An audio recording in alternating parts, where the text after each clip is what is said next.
To demonstrate how to read and write binary files, I've created a Visual Basic Console application here. I'm going to create two subroutines. The first is going to write the current time to a binary file, and the second is going to read it in from the console. First, I'll just create the structure for them.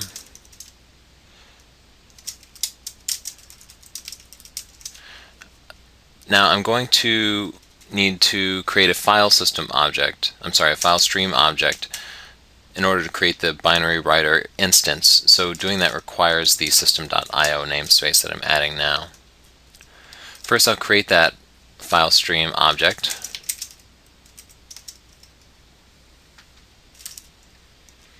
By specifying the file name and the parameter that specifies that we're going to create it.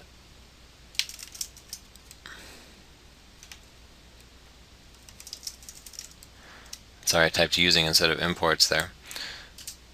Now I'm going to create a binary writer object by specifying the file stream object that I just created as part of the constructor. That provides the file name to the binary writer. Now I'm ready to actually write the date time to the binary file using the binarywriter.write method. Note, however, that of all the different types of objects I can give to the overridden write method, none of these support the date time parameter. Therefore, all I can do is to break the date time down into separate integers. So I'm going to write the hours and minutes separately, and then I'll have to read them back separately. Those are each integers.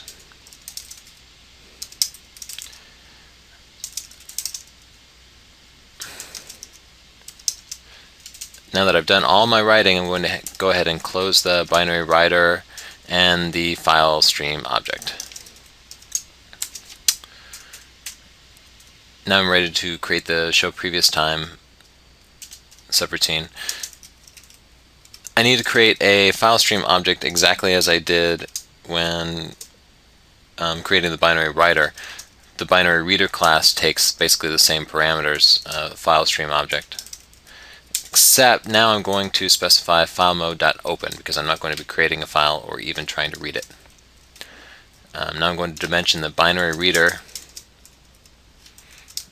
and specify the file stream object for it. Now I need to read in from the binary file the objects in exactly the same order as I wrote them. I need to use the exact same types too.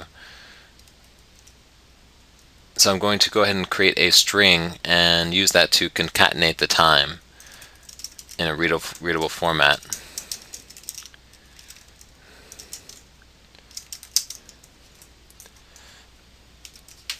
I'm reading them in as N32s. I'm just going to add a colon between them.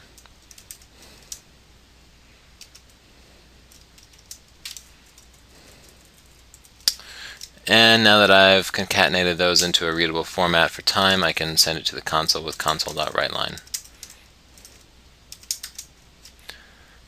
One last thing to do, and that is to call those two subroutines from the main method. And then I'll call console.readKey to make the console wait for me so we can see the display. Now I'll run it.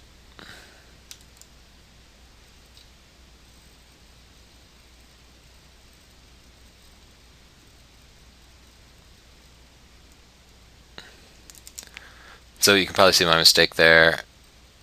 Too accustomed to using C#, I need to use ampersands here instead of plus symbols. And there we go, it is 5:44.